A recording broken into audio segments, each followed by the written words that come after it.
নমস্কার, আমি মৌসুমী। শিলালিপিতে আপনাদের সবাইকে স্বাগত জানাই। শোনাচ্ছি সাহিত্যিক চারুচন্দ্র চক্রবর্তীর লৌহ কপাট। গল্প পাঠ ভালো লাগলে শেষে একটা লাইক দিয়ে যেতে ভুলবেন না। এখনও যারা আমার চ্যানেলটা সাবস্ক্রাইব করেননি তাদের সকলের কাছে আমার অনুরোধ, প্লিজ আমার চ্যানেলটা সাবস্ক্রাইব করে নেবেন। পাশে যে বেল নোটিফিকেশনটা আছে সেটা অবশ্যই প্রেস করে দেবেন। আজ শোনাব উপন্যাসের 9ম পর্ব। রবিবার বিকেল 4:35। সদল বলে ফাইল দেখছি। লাল ফিতে বাঁধা কাগজের ফাইল নয়, আইনের শিকলে বাঁধা মানুষের ফাইল। মানুষ, কিন্তু মানুষের প্রাথমিক অধিকার থেকে বঞ্চিত। সজ্জন সমাজ তাকে বর্জন করেছে, তার মানবতার দাবিকে করেছে প্রত্যাখ্যান। সংসারের সহজ এবং প্রকাশ্য পথ থেকে স্খলিত হয়ে তারা এসেছে দলে দলে অন্ধকার পিচ্ছিল পথ ধরে। ললাটে মুদ্রিত অপরাধীর পঙ্ক তিলক। সেই সব মানুষের ফাইল দেখছি। এক পাশে দাঁড়িয়ে দীর্ঘ লাইনটা একবার দেখে নিলাম।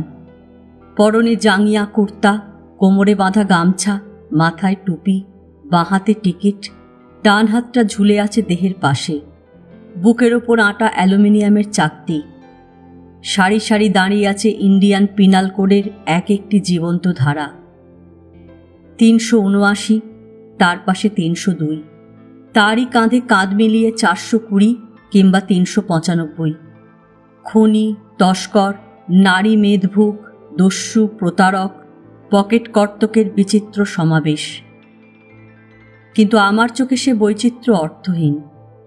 এখানে আসিলে সকলেই সমান। আমার কাছে রামের সঙ্গে শ্যামের যে তফাৎ সে শুধু নম্বরের। রাম 757, শ্যাম 1104। তাদের অপরাধের বিবরণ আমি জানি না। জানি না তাদের প্রাক কারাজীবনের কোনো ইতিবৃত্ত। এ কথা আমার জানা নেই রাম বলে যে লোকটা আমার সামনে দাঁড়িয়ে সে তার প্রতিবেশীর হাঁড়ি থেকে চুরি করেছিল এক বাটি পান্তা ভাত, আর তার পাশে যে শ্যাম সে তার প্রতিবেশীর 8 বছরের মেয়ের বুকে ছুরি বসিয়ে ছিনিয়ে নিয়েছে 1.5 ভরি ওজনের সোনার হার। আমার কাছে তাদের একমাত্র পরিচয় কয়েদি। এইটুকু মাত্র জেনেই আমি তাদের রিফর্ম করবার ভার নিয়েছি। আমার কয়েদি বাহিনীর মনের খবর আমি রাখি না, তাই সবার উপরে আমার সমদৃষ্টি, সকলের প্রতি আমার সম আচরণ। একটা মানুষের সঙ্গে আর একটা মানুষের যে দুস্তর ব্যবধান, আমাদের শাস্ত্র এ কথা মানে না। তার মতে রাম ও শ্যাম এক ও অভিন্ন। আহারে বিহারে, কর্মে অবসরে, শাসন ও শৃঙ্খলার একই সূত্রে গাঁথা। মুড়ি এবং মিছরি একই পাত্রে রেখে একই ডিসিপ্লিনের পেষণ যন্ত্রে আমি তাদের গুঁড়িয়ে চলেছি। যে বস্তু তৈরি হচ্ছে তার স্বাদ, গন্ধ অথবা বর্ণ সম্বন্ধে আমি নির্বিকার। বর্তমানে আমি যে কার্যে রত তার নাম সাপ্তাহিক ফাইল পরিদর্শন। জানতে এসেছি কার কি অভিযোগ, কার কি নিবেদন। যদিও জানি সত্যিকার অভিযোগ যদি কিছু থাকে আমার কাছে তা অনুক্তই থেকে যাবে, কেননা যাদের সম্বন্ধে অভিযোগ আমারই পেছনে চলেছে তাদের দীর্ঘ প্রসেশন। নালিশ আছে বাবু। প্রসেশন থেমে গেল। কি নালিশ? বক্তা বোধহয় 70-এর গণ্ডি পার হয়ে গেছে। ঝুঁকে কুঁজো হয়ে দাঁড়িয়ে কোনো রকমের ফাইলের শৃঙ্খলা রক্ষা করছে। টিকিটখানা আমার দিকে এগিয়ে দিয়ে বলল, দেখো তো বাবু, বয়স কত লিখেছে। তার পাশে যে কয়েদিটি দাঁড়িয়ে, দেখে মনে হয় প্রায় একই বয়সী। তার টিকিটখানাও টেনে নিয়ে আমার হাতে দিয়ে বলল, আর এটাও দেখো। কণ্ঠে উত্তেজনার আভাস। বললাম, ব্যাপার কি বলো দেখিনি? বলছি, বয়সটা আগে দেখো। সঙ্গে সঙ্গে অধীর প্রশ্ন, কি লেখা আছে? এসব বেয়াদবি অসহ্য হলো চিফ জমাদারের। খেঁকিয়ে উঠে কি একটা বলতে যাচ্ছিল।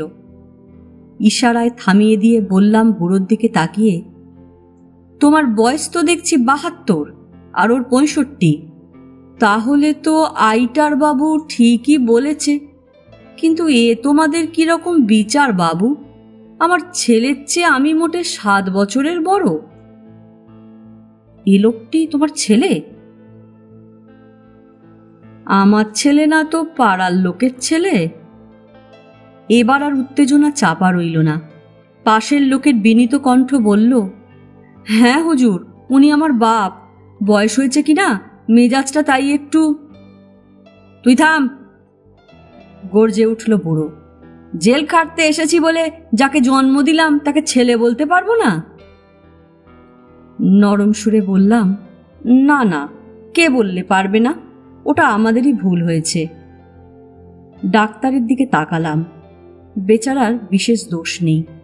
বয়স নির্ধারণের ডাক্তারি প্রক্রিয়া কি আছে জানি না, তবে এরা যে পিতা পুত্র কেবলমাত্র চোখে দেখে একথা বলতে হলে রীতিমতো দিব্যজ্ঞান থাকা দরকার।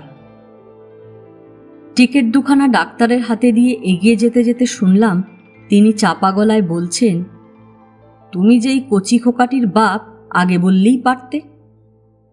বৃদ্ধের সুর চড়া। আমি আবার কি বলবো? তোমার আক্কেল নেই? নালিশের বিষয়বস্তু বেশিরভাগই চিঠি। সাধারণ কয়েদি চিঠি লিখতে পারে 2 মাস অন্তর একখানা। বাইরে থেকে যে চিঠি আসে তাদের নামে, তারও একটার থেকে আর একটার ব্যবধান 2 মাস। ডেপুটি বাবুরা টিকিট দেখে তারিখ গুনে গুনে চিঠি মঞ্জুর করে চলেছেন। একটা পিটিশন চাই হুজুর। আবেদন জানালো এক ছোকরা, নাম পানাউল্লাহ। তোর আবার কিসের পিটিশন? আশপাশে ছোকরা মতো যারা দাঁড়িয়েছিল সবারই মুখে দেখলাম চাপা হাসি। পানাউল্লাহ একটু ইতস্তত করে বলল, চাচা লিখেছে বউ নাকি নিকা বসতে চায়। আমি কিছু বলার আগেই জবাব দিলেন আমার ডেপুটি খালেক সাহেব, নিকা বসবে না তো কি করবে? তুমি মেহেরবানি করে 7 বছর জেলে পচবে, আর কচি বউটা তোমার পথ চেয়ে বসে থাকবে না? পানাউল্লাহ কিছুমাত্র দমে গেল না, সঙ্গে সঙ্গে জবাব দিল, নিকা বসতে চায় বসুক, কিন্তু এই গয় জদ্দি ছাড়া কি মানুষ নেই দেশে? আমি যতদিন ছিলাম তখন তো ধারের কাছেও ঘেঁষতে দেখিনি। নেড়ি কুত্তার মতো ন্যাজ গুটিয়ে বেড়াতো। আজ আমি নেই বলে। তার চোখ দুটো জ্বলে উঠল হিংস্র পশুর চোখের মতো। বুঝলাম পানাউল্লাহকে যে বস্তু বিচলিত করেছে সেটা আসন্ন পত্নী বিচ্ছেদের আশঙ্কা নয়, তার চেয়েও গভীর এবং জটিলতর। দরখাস্ত মঞ্জুর করতে হলো। তবু একবার জিজ্ঞেস করলাম, পিটিশন করে এ নিকা তুই ঠেকাবি কি করে? নিকা ঠেকাতে চাই না, বলল পানাউল্লাহ। বচির দারোগাকে খালি জানিয়ে দেব পানাউল্লাহ সারা জীবন জেলে থাকবে না, ছাড়া একদিন সে পাবেই। এরপর যেসব পিটিশনের আবেদন পেলাম তার মধ্যে কোনো নতুনত্ব নেই। বাড়িতে স্ত্রী পুত্র না খেয়ে মরছে, শত্রুপক্ষীয় লোকেরা অত্যাচার করছে, জমিদার খাজনার দাবিতে বাড়িঘর নিলামে চড়িয়েছে, প্রতিকার চাই। এই একই ক্লান্তিকর কাহিনী শুনে আসছি বছরের পর বছর, যেদিন থেকে এই চাপরাশ কাঁধে নিয়েছিলাম। প্রথম জীবনে মনটা উত্তেজিত হয়ে উঠত। নির্বিচারে দরখাস্ত মঞ্জুর করতাম, গরম গরম নোট লিখতাম তার উল্টো পিঠে, জাগাতে চেষ্টা করতাম নিষ্প্রাণ কর্তৃপক্ষের নিদ্রাগত কর্তব্যবোধ। মনকে বোঝাতে চাইতাম প্রতিকার একটা হবেই, যদিও কি সেই প্রতিকার তার সঠিক চেহারাটা নিজের কাছেও কোনোদিন স্পষ্ট হয়ে ওঠেনি। আজ আর এই দুঃখের কাহিনী মনকে স্পর্শ করে না, তবু যন্ত্রের মতো দরখাস্ত মঞ্জুর করি, কিন্তু তার ফলাফল সম্বন্ধে আর কোনো মিথ্যা ধারণা পোষণ করি না।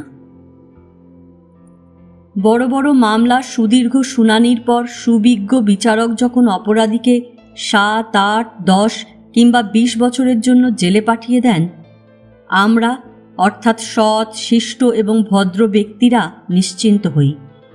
জজ সাহেব আত্মপ্রসাদ লাভ করেন। খবরের কাগজের সম্পাদকীয় স্তম্ভে তার ন্যায় বিচারের গুণকীর্তন ধ্বনিত হয়। কিন্তু একথা বোধহয় তিনি জানেন না, আমরাও ভেবে দেখিনি এই কঠোর দণ্ডটা ভোগ করে কে। লোকটা জেলে গেল ঠিকই, এই জেলে যাওয়ার মধ্যে যে দুঃখ আছে, লজ্জা আছে, সাংসারিক ক্ষয়ক্ষতি আছে, এবং তার চেয়েও বেশি আছে অসম্মান ও অপযশ, তাকে আমি ছোট করে দেখছি না।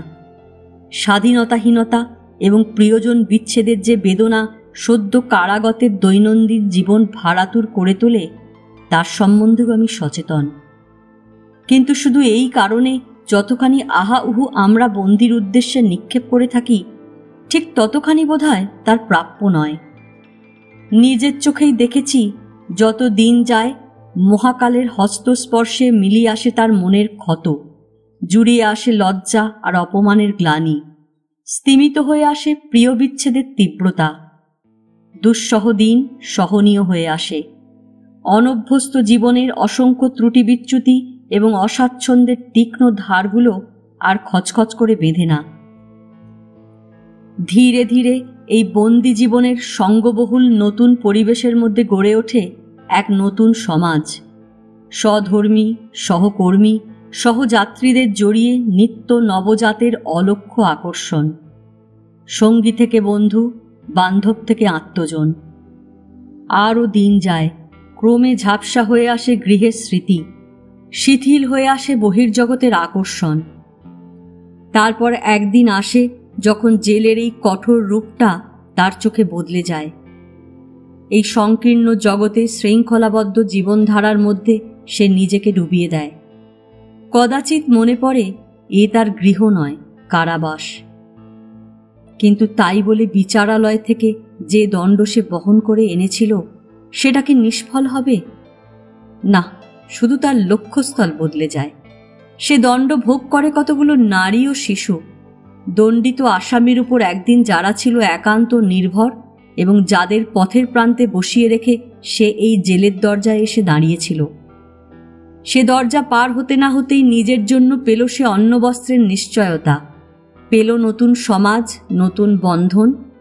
আর তার কারাদণ্ডের সমস্ত কঠোরতা রয়ে গেল তার পরিত্যক্ত প্রিয়জনের জন্যে।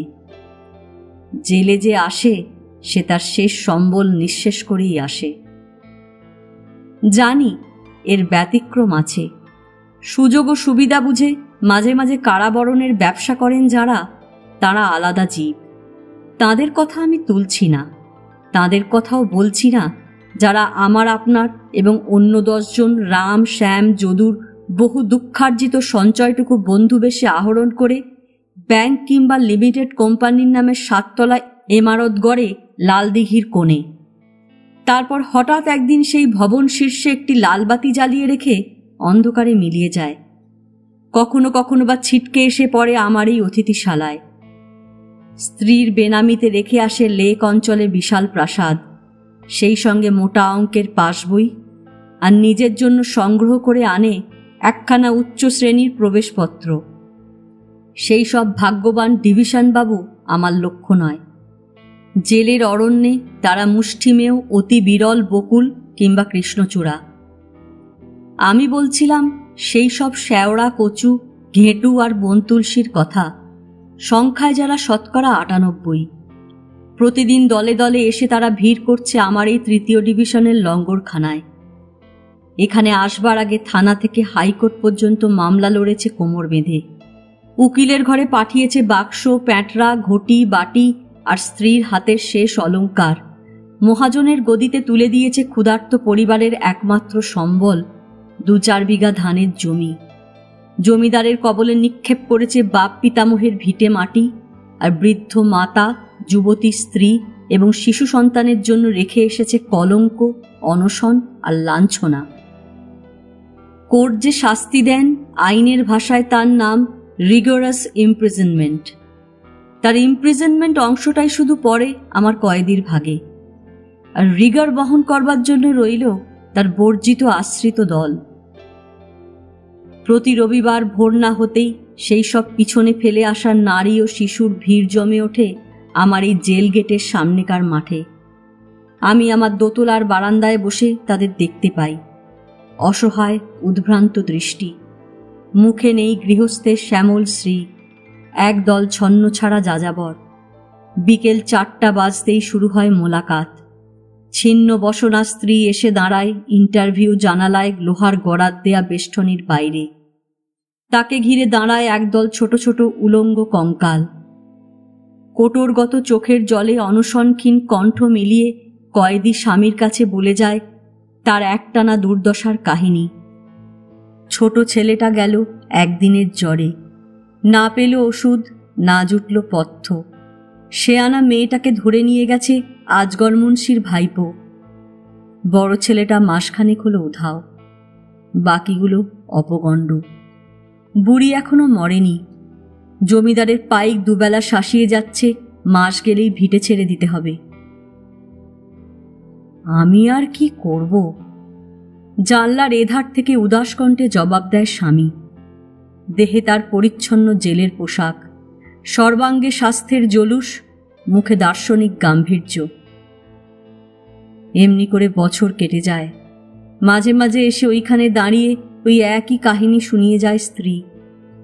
তারপর আর আসে না তার হাড় সর্বস্ব ছেলের পাল নিয়ে।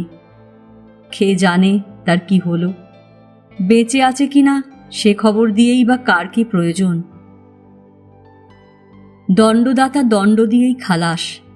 তার কি এসে যায় কোথায় গিয়ে পড়ল তার উদ্যত মুষল? নির্মূল হয়ে গেল কোন সাজানো সংসার? নিস্তব্ধ হয়ে গেল কার কোলাহল মুখর গৃহপ্রাঙ্গণ? দিন যায়, দীর্ঘ দণ্ডকাল শেষ হয়। যে লৌহ তোরণের প্রসারিত বাহু দণ্ডিত বন্দীকে নিঃশব্দে গ্রহণ করেছিল, সেই তাকে সশব্দে বর্জন করে। তার বুক কেঁপে ওঠে, পা দুটো আড়ষ্ট হয়ে যায়। কোথায় এলাম? এ কোন দেশ? ওই যে অবিশ্রান্ত জলস্রোতের মতো বয়ে চলেছে জনপ্রবাহ, কোনো দিকে তাকিয়ে দেখবার অবসর নেই। কিসের টানে কোথায় চলেছে তারা? একপাশে দাঁড়িয়ে বিস্ময় বিহ্বল দৃষ্টি মেলে সে চেয়ে থাকে ওই মহাবিষ্ট জনতার দিকে। 10, 12, 15 বছর ওই বস্তু সে দেখেনি। সে ভুলে গেছে জীবনযুদ্ধের তাড়না, ভুলে গেছে এই যে অগণিত মানুষ উদয়াস্ত কাজ করে যাচ্ছে, এদের চোখের সামনে রয়েছে আত্মপ্রতিষ্ঠার আকাঙ্ক্ষা। অন্ন চাই, বস্ত্র চাই, সমৃদ্ধি, সম্মান আর স্বাচ্ছন্দ্য চাই, শুধু নিজের জন্যে নয়, প্রিয়জনের জন্যে। সেই আশার মোহ তাদের অন্ধবেগে চালিয়ে নিয়ে চলেছে। প্রতিদিন নতুন করে জুগিয়ে যাচ্ছে কর্মপ্রেরণা, অক্ষুণ্ণ রেখেছে সতত ক্ষীয়মান প্রাণ শক্তি। এই মহাবেশের উন্মাদনা সে পায়নি তার 10 বছরের বন্দি জীবনে, অনুভব করেনি আত্মজনের সঙ্গে আত্মপীড়নের আনন্দ। অন্ন, বস্ত্র, আশ্রয়ের ভাবনা তাকে ভাবতে হয়নি। সেসব দিয়েছেন সদাশয় সরকার, আর সেই সঙ্গে দিয়েছেন প্রিয়জনের দায় এবং দুশ্চিন্তা থেকে পূর্ণ মুক্তি।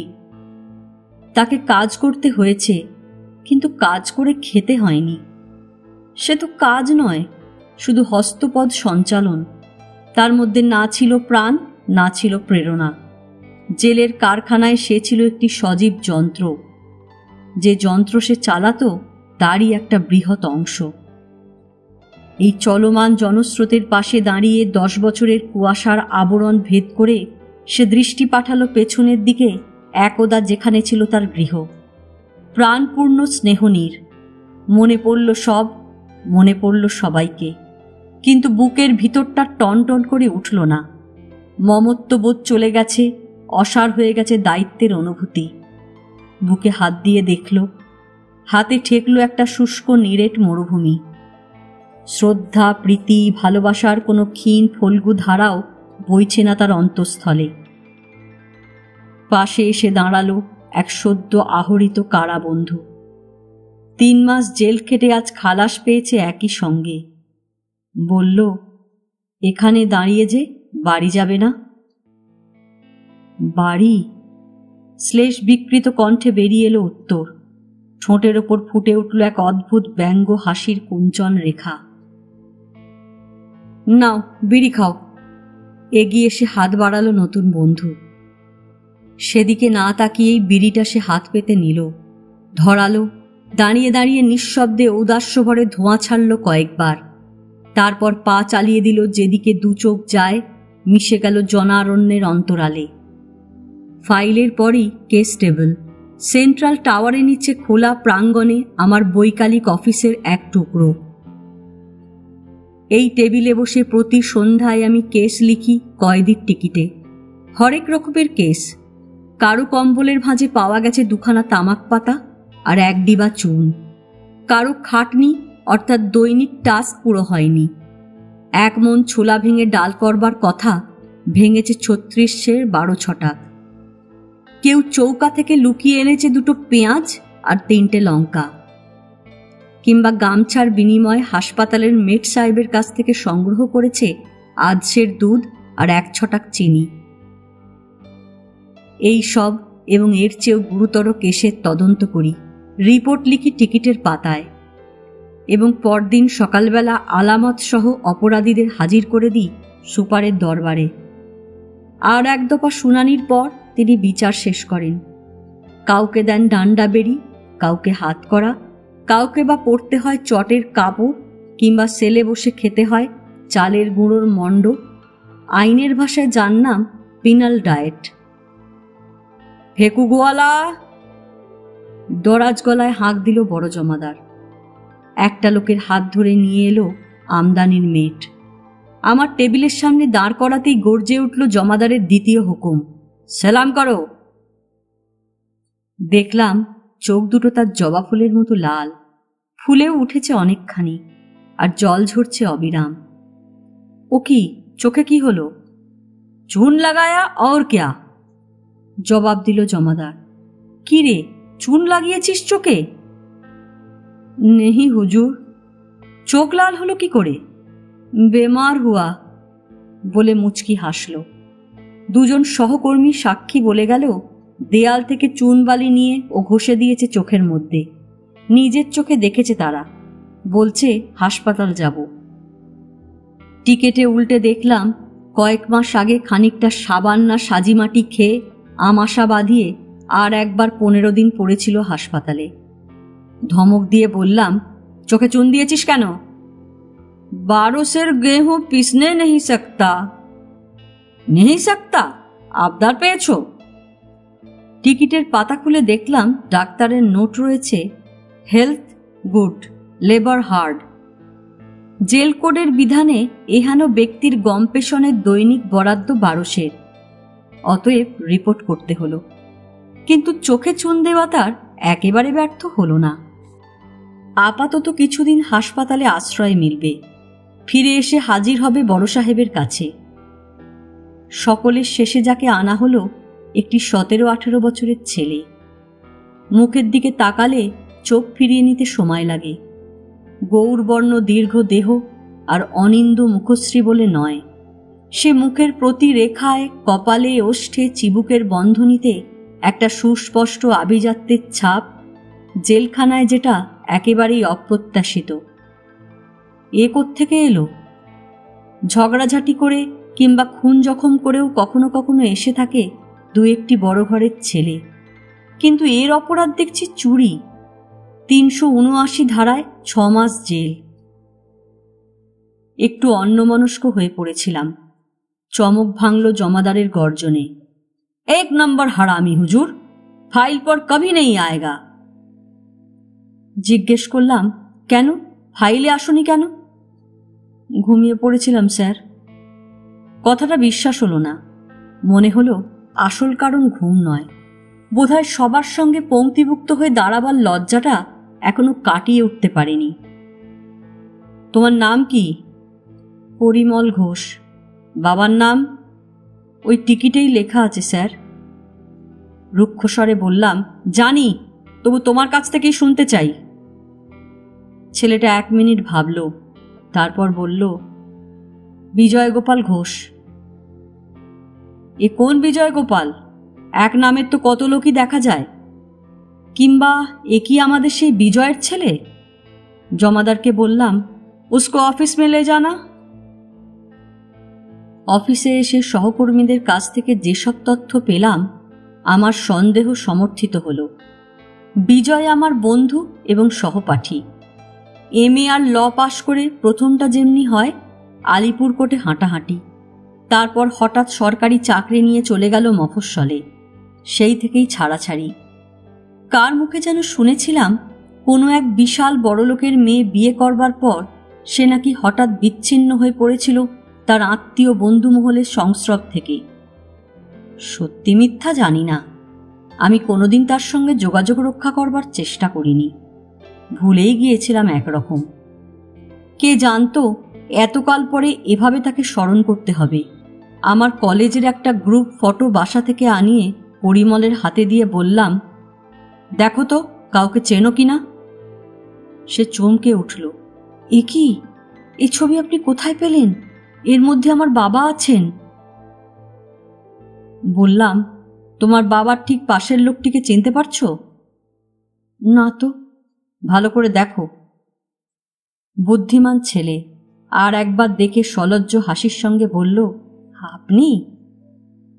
বললাম, এখানে যেমন দেখছো ঠিক এমনি একই সঙ্গে পাশাপাশি আমরা কাটিয়েছি আমাদের কলেজ হোস্টেলের 6টা বছর।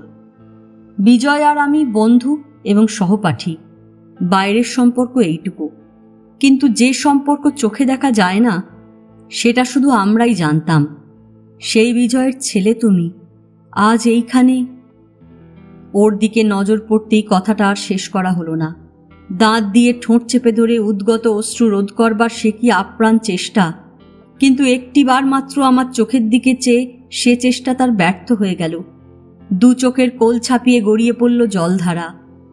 আত্মীয় স্বজন যদি কেউ জেলে এসে পড়ে, সংশ্লিষ্ট জেলকর্মীকে সেটা কর্তৃপক্ষের গোচরে আনতে হবে। এটা জেল কোডের বিধান। আত্মীয়টিকে তখন অন্যত্র চালান দেবার ব্যবস্থা করতে হয়। পরিমল আমার আত্মীয় নয়, স্বজন বলতে যা বোঝায় তাও নয়। তবু অনেক ভেবে ওই আইনের আশ্রয় নিলাম। যাবার সময় সে বলল, এ ভালোই হলো। আমিও ভাবছিলাম বলবো, আমাকে অন্য কোথাও পাঠিয়ে দিন। হঠাৎ যেন ধাক্কা খেলাম। সেও আমাকে ছেড়ে যাবার জন্য ব্যস্ত। বললাম, কেন, তুমি যেতে চাইছিলে কেন? পরিমল উত্তর দিল না, মাথা নিচু করে নিঃশব্দে দাঁড়িয়ে রইল। আমিও জবাবের জন্য পেড়াপেড়ি করলাম না, শুধু বললাম, যেখানেই থাকো একটা কথা আমার মনে রেখো, জেলের আইন কানুনগুলো মেনে চলবার চেষ্টা করো। অনেক অনর্থক অসুবিধের হাত এড়াতে পারবে। মাস 4-5 কেটে গেল। তারপর একদিন সকালের ডাকে একটা মোটা খামের চিঠি পেলাম, অচেনা হাতের লেখা। শেষ পাতায় সকলের শেষে নাম রয়েছে হতভাগ্য পরিমল। সে যে আমাকে চিঠি লিখবে ভাবতে পারিনি। আমাকে এড়িয়ে চলতেই সে চেয়েছিল, আর সেটাই তো তার পক্ষে স্বাভাবিক। কিন্তু সংসারের কটা ঘটনাই বা স্বভাবের নিয়মে ঘটে। চিঠিখানা আজ আমার হাতে নেই।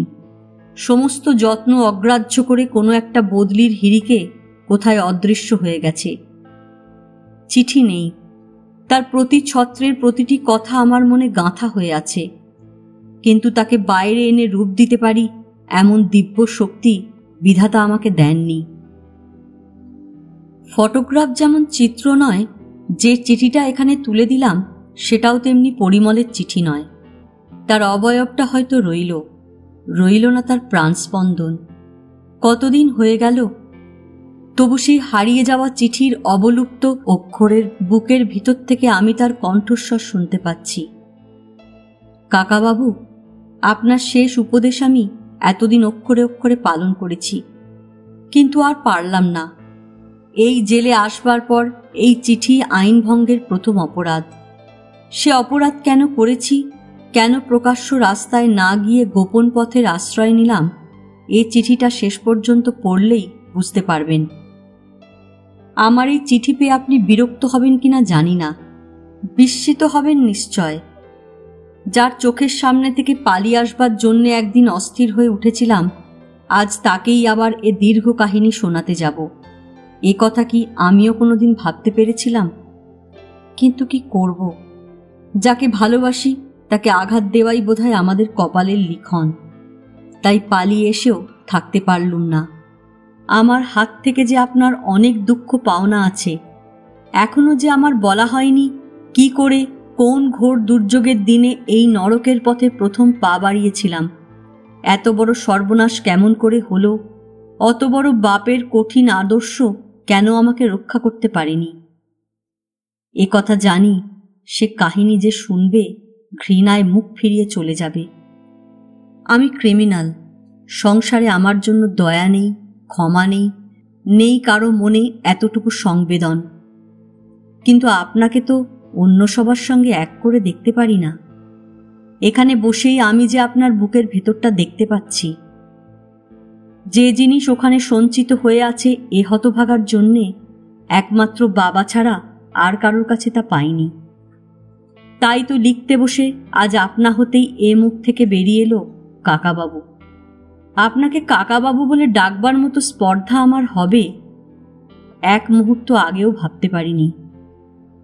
আমার কথা বলতে গেলে প্রথমেই আসে আমার বাবার কথা। আপনাকে সেদিন বলতে গিয়েও বলতে পারিনি বাবা নেই। প্রায় 8 মাস হলো তিনি আমাদের ছেড়ে চলে গেছেন। তাঁর এই অকাল মৃত্যু যত বড় মর্মান্তিক হোক একদিন হয়তো সইতে পারব, কিন্তু যেভাবে যে নিদারুণ দুঃখ দুর্দশা লাঞ্ছনার মধ্যে দিয়ে তিনি তিল তিল করে মৃত্যুর দিকে এগিয়ে যাচ্ছিলেন, এত বড় পাষণ্ড হয়েও এক নিমেষের তরে ভুলতে পারছি না। সে কথা আমার কারোর কাছে বলবার উপায় নেই। তার সঙ্গে জড়িয়ে আছে আমার মায়ের কথা, এমন কথা যা উচ্চারণ করাও সন্তানের পক্ষে অপরাধ। সে শুধু রইল আমার বুকের মধ্যে। যতদিন বাঁচব সে বোঝা আমাকে একাই বয়ে বেড়াতে হবে। সেই ভয়ঙ্কর দিনটা আজও চোখের উপর ভাসছে। বাবা হাওড়ায় বদলি হয়ে এসেছেন। শিবপুরে একটা বাড়িতে আমরা থাকি। কিছুদিন আগে থেকেই তিনি ব্লাড প্রেশারে ভুগছিলেন। দারুণ সাংসারিক অশান্তি তার উপর বিষের মতো কাজ করছিল। মাঝে মাঝে এত বাড়াবাড়ি হতো যে এক নাগারে 5-7 দিন মাথা তুলতে পারতেন না।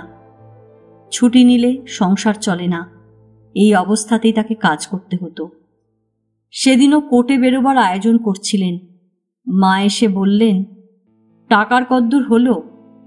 মাঝে আর 3টে দিন বাকি, জিনিসটা দেখে শুনে কিনতে হবে তো। বাবা জুতোর ফিতে বাঁধতে বাঁধতে বললেন, অত টাকা তো জোগাড় করতে পারছি নে, ধারও মিলছে না কোনোখানে। মা অবাক হয়ে বললেন, অত টাকা মানে? অন্তত 100-5 টাকা না হলে একটা চলনসই জড়োয়ার নেকলেস হয় কি? একটু থেমে বললেন, 5টা নয় 7টা নয়, ওই একটা মায়ের পেটের বোন, তার প্রথম মেয়ের বিয়ে, না গিয়ে এড়ানো যাবে না। তা তোমার হাতে যখন পড়েছি বলো তো খালি হাতেই যাব? বাবা টুপিটা তুলে নিয়ে ধীর শান্ত কণ্ঠে বললেন, আর তো কোনো উপায় দেখছি নে। আপাতত সংসার খরচের টাকা থেকে 100 খানেক দিয়ে যা হোক একটা। 100 খানেক? মা একেবারে রুখে উঠলেন। বলতে একটু বাঁধলো না? তোমার না হয় মান ইজ্জতের বালাই নেই, কিন্তু 100 টাকার একটা জিনিস হাতে করে গেলে আমার বাবার মুখখানা কোথায় থাকে ভেবে দেখেছো? আমি পাশের ঘরে স্কুলে যাওয়ার আগে বই গোছাচ্ছিলাম। বাবার হঠাৎ নজর পড়তেই গম্ভীর গলায় বললেন, খোকা তুমি নিচে যাও। আমি তার চোখের দিকে চেয়ে চমকে উঠলাম। এ কি চেহারা হয়েছে বাবার! বুঝলাম এই মুহূর্তে তার শুয়ে পড়া দরকার, কিন্তু তার কথার অবাধ্য কোনোদিন হইনি। তাই কোনো কথা না বলে বই খাতা নিয়ে নিচে নেমে গেলাম। আমার পেছনে বাবাও নামতে লাগলেন। মার গলা শোনা গেল, টাকার ব্যবস্থা না করেই চলে যাচ্ছ যে? বাবা নিম্নস্বরে কি একটা বললেন। মার উত্তেজিত উত্তর নিচ থেকে শুনতে পেলাম। রেগে গেলে মার জ্ঞান থাকতো না, কি বলছেন আর কাকে বলছেন। যা বললেন তার সবটা আমার কানে গেল না। যেটুকু গেল না তাও বলবার মতো নয়। সদর দরজা পর্যন্ত এগিয়ে গিয়েছিলাম। হঠাৎ সিঁড়িতে একটা শব্দ শুনে ছুটে এলাম। দেখলাম বাবা পড়ে আছেন। কপালের একটা ধার কেটে গিয়ে রক্ত পড়ছে, জ্ঞান নেই। চাপরাশি আর ঠাকুর চাকর মিলে ধরাধরি করে তাকে কোনো রকমে উপরে নিয়ে গেল। আমি ছুটলাম ডাক্তার ডাকতে। ঘণ্টা 2 চেষ্টার পর জ্ঞান ফিরে এলো, কিন্তু সমস্ত বাঁ অঙ্গটা অচল। তখনও বুঝিনি মুহূর্ত মধ্যে কত বড় সর্বনাশ আমাদের ঘটে গেল। বাবা চিরদিনের তরে শয্যায় আশ্রয় নিলেন। মাসের প্রথম তারিখে সমস্ত মাইনেটা বাবা মার হাতে ধরে দিতেন, কিন্তু সেটা ছিল আমাদের 14-15 দিনের খরচ। বাকি মাসটা যেভাবে চলত আপনি অনুমান করুন। সামান্য যা পুঁজি ছিল আগেই নিঃশেষ হয়ে গিয়েছিল। চিকিৎসার কোনো ব্যবস্থাই সম্ভব হলো না। বাবা প্রথমে কিছুদিন ছুটি পেলেন, তারপর নামমাত্র পেনশন দিয়ে সরকার তাঁকে একেবারেই ছুটি দিয়ে দিলেন। পেটের দায় তাকে তখন কত কি করতে হতো। কখনো খবরের কাগজে প্রবন্ধ, কখনো আইনের বইয়ের নোট লেখা। শুয়ে শুয়ে লিখতে পারতেন না, ডিকটেট করতেন। আমি স্কুলের ছুটির পর 2 ঘন্টা করে রোজ লিখে দিতাম। তারপর যেতে হতো প্রেসে, যা আসতো অতি সামান্যই। সে কি জীবন! গল্প শুনেছি, শিব বিষ পান করে নীলকণ্ঠ হয়েছিলেন। দেবাদিদেবকে চোখে দেখা যায় না। আমি দেখেছি আমার বাবাকে, শিবের চেয়েও শান্ত, সর্বংসহা বসুমতীর চেয়েও সহিষ্ণু। এত বিষ, এত লাঞ্ছনা, গঞ্জনা আর অপমান, উত্তরে একটা কথাও তার মুখ থেকে কোনোদিন বার হতে শুনিনি। আমি অস্থির হয়ে উঠতাম। বাবা আমার মন বুঝতে পারতেন। কাছে ডেকে গায়ে হাত বুলিয়ে বলতেন, খোকা, পৃথিবীতে সবচেয়ে বড় শেখা হলো সইতে শেখা। এ কথা কোনোদিন ভুলো না। এই নীরবচ্ছিন্ন রোগশয্যায় আমি ছিলাম তার একমাত্র সঙ্গী। মাঝে মাঝে 2-1 পুরনো সহকর্মী দেখা করতে আসতেন, মামুলি সান্ত্বনা দিয়ে চলে যেতেন। তার কোনোটাই বাবাকে স্পর্শ করত না। দূর ছাত্র জীবনের একটি মাত্র বন্ধু তার সমস্ত অন্তর জুড়ে ছিলেন। কতদিন কতভাবে তিনি তার কথা আমায় শুনিয়েছেন। তখন কি জানি একদিন এমনিভাবে আমি তার দেখা পাব? সেই দেখা পেলাম, কিন্তু সময় পেলাম না কেন? যদি পেতাম, বাবাকে বোধহয় এমন করে হারাতে হতো না, আর আমিও আজ এই পাঁকের মধ্যে ছটফট করতাম না। এই সময় আমাদের সংসারে একটি নতুন মানুষের আবির্ভাব হলো। মার কোন দূর সম্পর্কের দাদা, আমাদের মনীষ মামা। শুনেছি মার যখন বিয়ে হয়নি, দাদামশাই তার এই আত্মীয়টিকে একদিন তার মেয়েদের সঙ্গে কথা বলতে নিষেধ করে দিয়েছিলেন।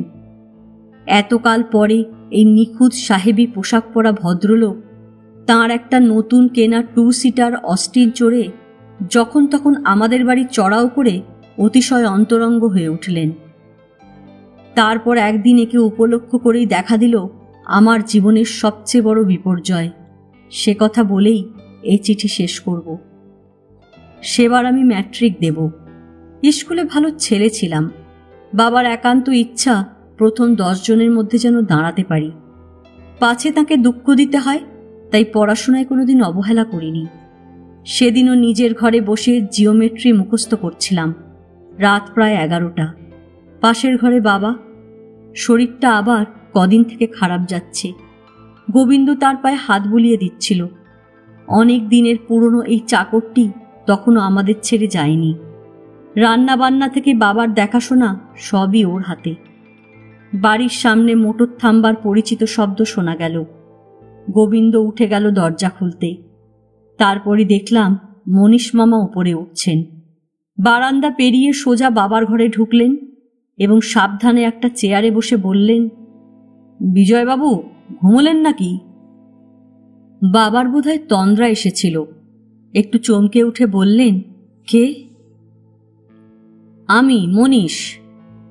ও, কি বলুন? মামা একটু কেশে নিয়ে বললেন, বলছিলাম সুরমার শরীরটা তেমন ভালো যাচ্ছে না, একটা কোথাও চেঞ্জে টেঞ্জে যাওয়া দরকার। বাবা শান্তভাবেই বললেন, কোনো অসুখ করেছে কি? না, অসুখ তেমন কিছু নয়, এই বাড়ির আবহাওয়াটা ওর তেমন সহ্য হচ্ছে না। কিন্তু চেঞ্জে পাঠাবার মতো টাকা তো আমার নেই। টাকার জন্য আপনাকে ভাবতে হবে না, ওটা আমি ম্যানেজ করব। সুরমার ইচ্ছা পরিমলও সঙ্গে যায়।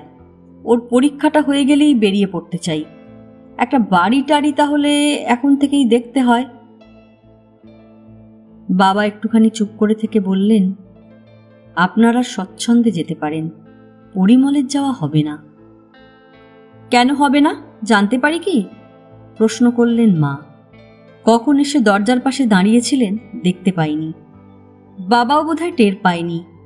সেদিকে একবার তাকিয়ে বাবা বললেন, সে আলোচনা করে লাভ নেই, ওকে আমি যেতে দিতে পারি না। মা হঠাৎ উত্তেজিত হয়ে উঠলেন, 24 ঘন্টা রুগী ঘেটে ঘেটে ওর অবস্থাটা কি হয়েছে দেখতে পাচ্ছ?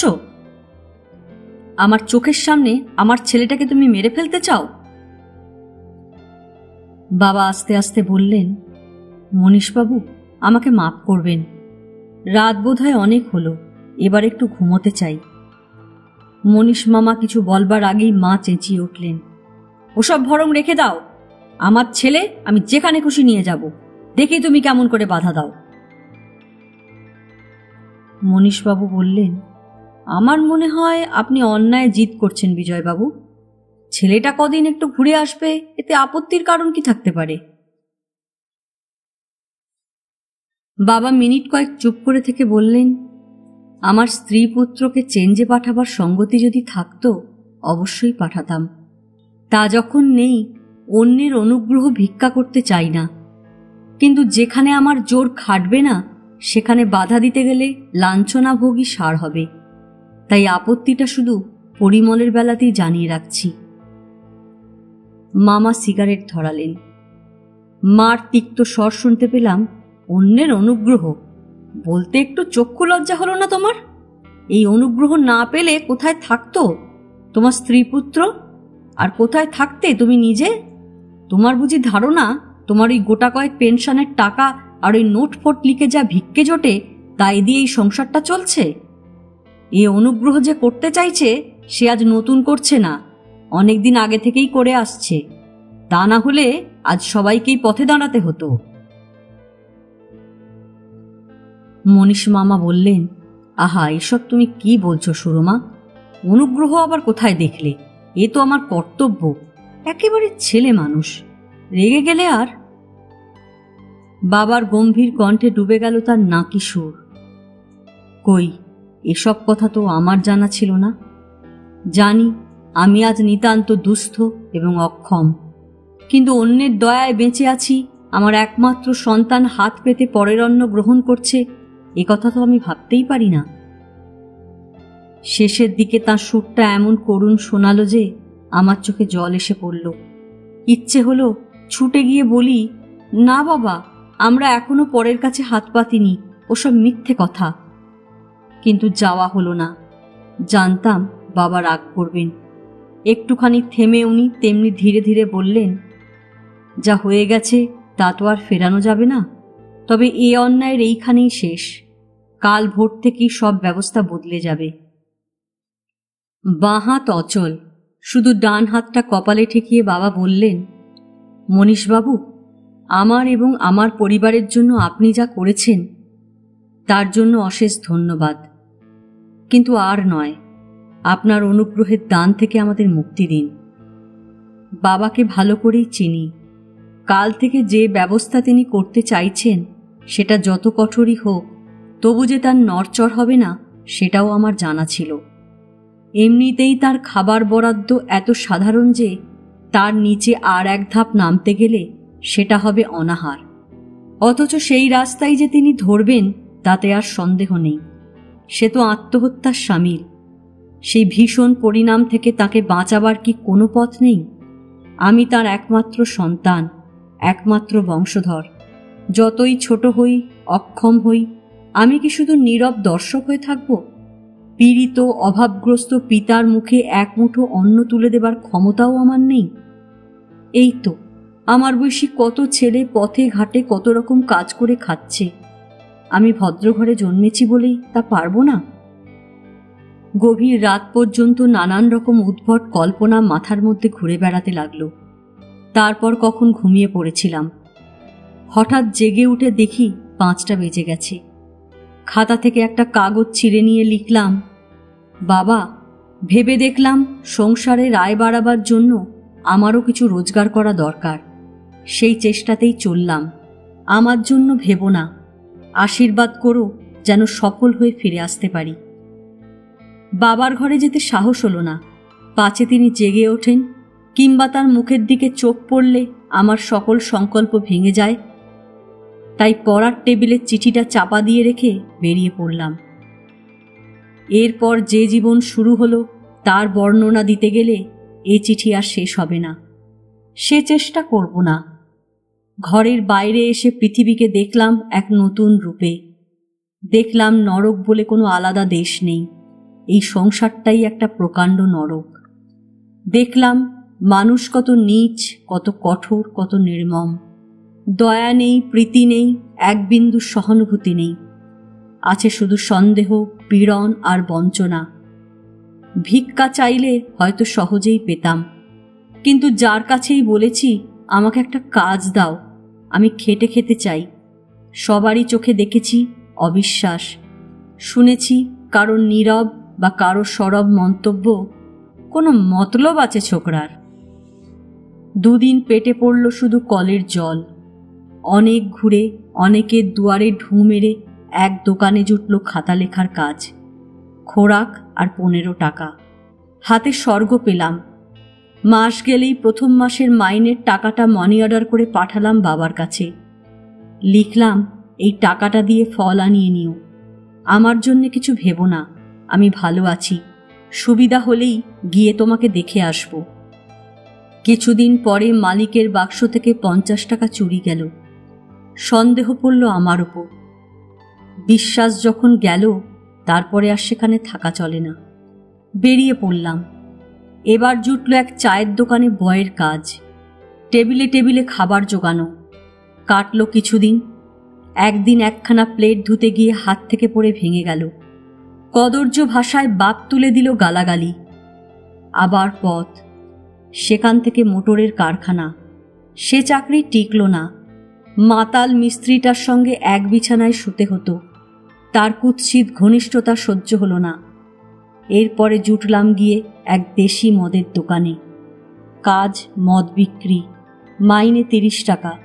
বেশ কিছুকাল কাটিয়ে দিলাম।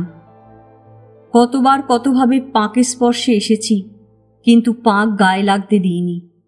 কিছু টাকা হাতে করতে পেলেই বাবার কাছে ফিরে যাব, এই ছিল একমাত্র লক্ষ্য।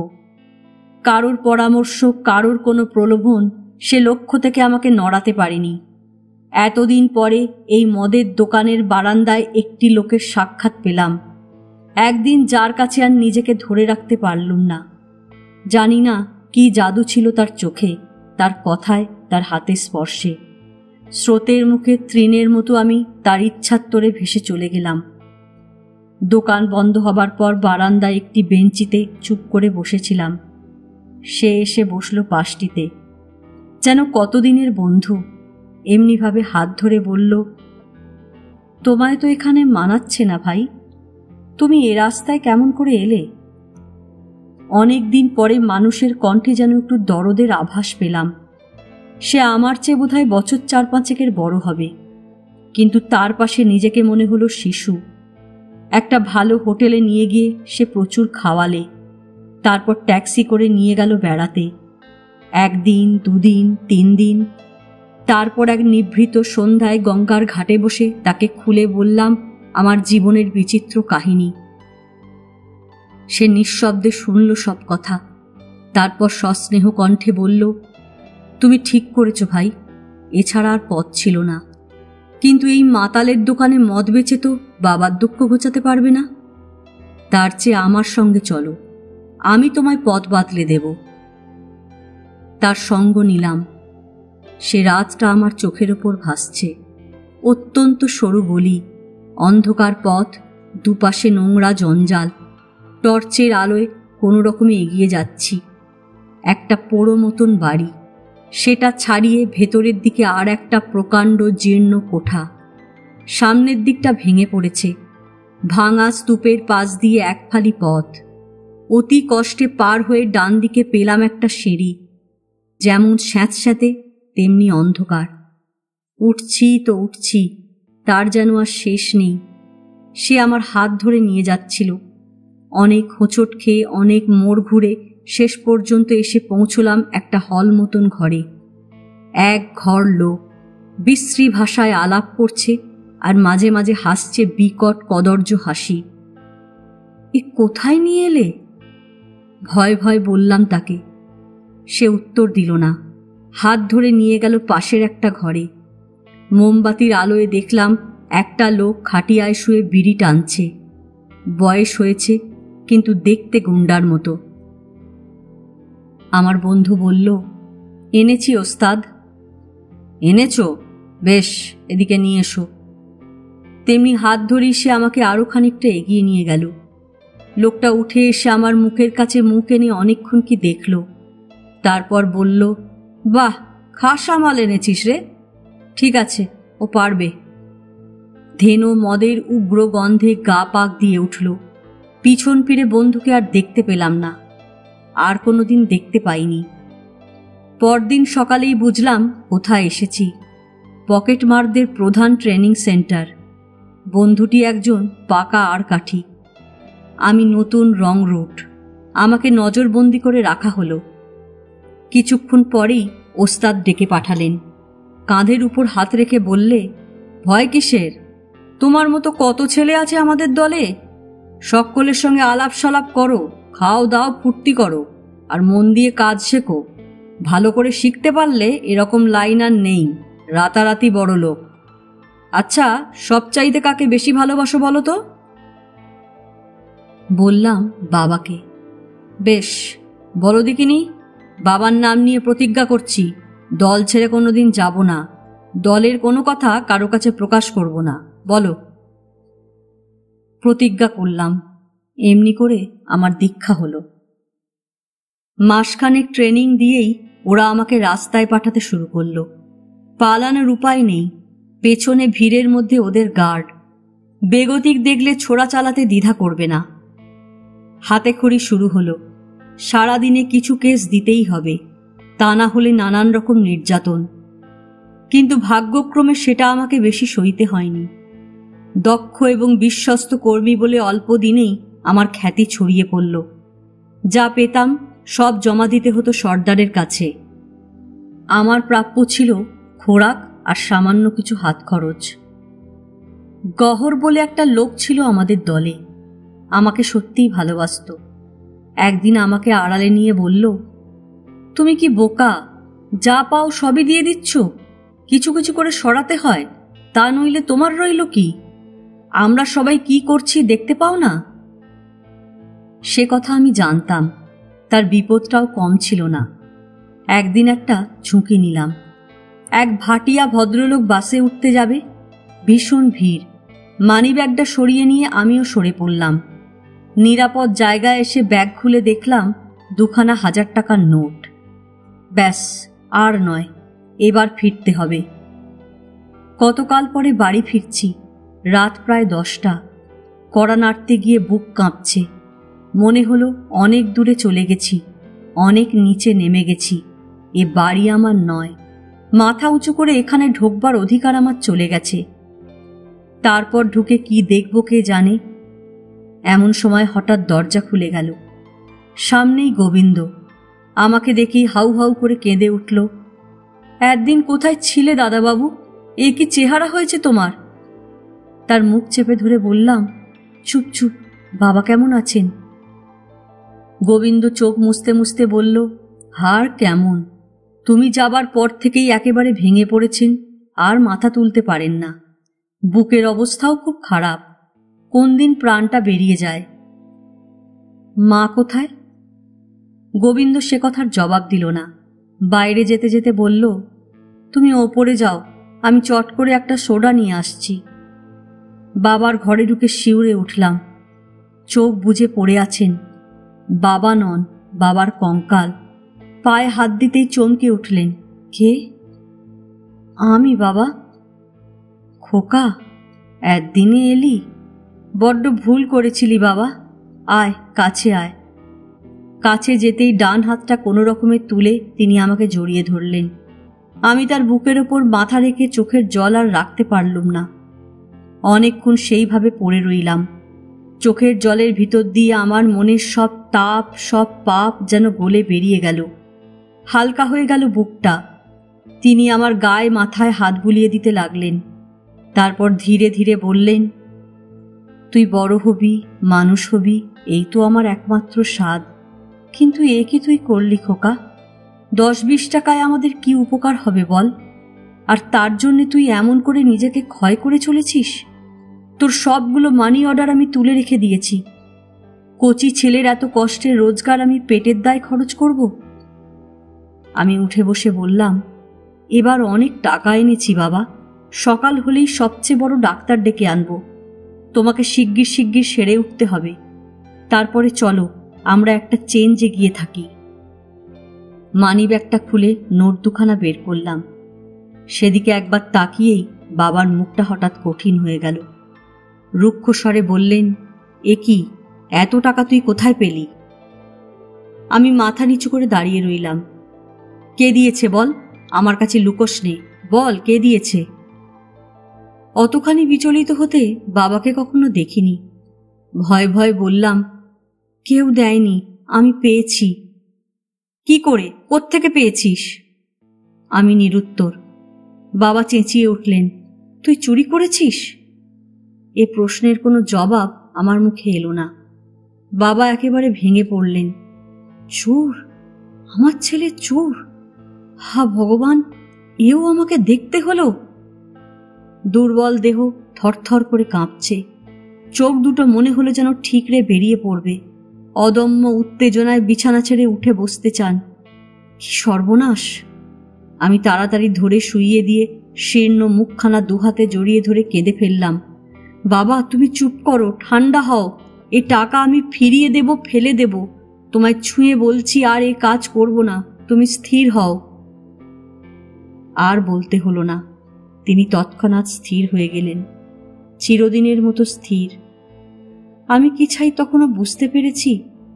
যখন বুঝলাম, মাথাটা হঠাৎ ঘুরে গেল। সেই নিষ্পন্দ দেহের ওপর লুটিয়ে পড়লাম। শেষকৃত্য যখন শেষ হলো, তখনও সূর্যোদয় হয়নি। সকলের অলক্ষ্যে শ্মশান থেকে বেরিয়ে পড়লাম। সেই মানিব্যাগটা পকেটেই ছিল। সোজা থানায় গিয়ে সেটা জমা দিয়ে বললাম, আশা করি মালিককে দেখলে চিনতে পারবো। ভাটিয়া ভদ্রলোক থানায় ডায়েরি করিয়ে রেখেছিলেন, তাকে ডেকে পাঠানো হলো। চিনলাম। তিনিও তার ব্যাগ এবং নোট শনাক্ত করলেন। আমার বিরুদ্ধে পুলিশ কেস দায়ের হলো। কোমরে দড়ি এবং হাতে হাতকড়া পরিয়ে জেলে নিয়ে গেল। হাকিমের বোধহয় দয়া হয়েছিল আমাকে দেখে। প্রথম অপরাধ বলে একটা বন্ড নিয়ে আমাকে ছেড়ে দিতে চাইলেন। কিন্তু ছাড়া পেয়ে কোথায় যাব আমি? কার জন্যই বা যাব? বললাম, এটা আমার প্রথম অপরাধ নয়। এ অপরাধ আমি অনেকবার করেছি, ধরা পড়িনি। পুলিশ আমাকে সমর্থন করল। তাদের খাতায় আমার নাম ছিল। ম্যাজিস্ট্রেট যেন বাধ্য হয়েই 6 মাসের জেল দিয়ে দিলেন। 6 মাস শেষ হয়ে এসেছে। খালাসের আর 3 দিন বাকি। কিন্তু যা চেয়েছিলাম তা পেলাম কই? কোথায় আমার শাস্তি? কোথায় আমার প্রায়শ্চিত্ত? আমি তো শুধু চোর নই, আমি পিতৃহন্তা। সে মহাপাপের দণ্ডভোগ তো আমার শেষ হয়নি। কোনোদিন হবে কিনা তাও জানি না।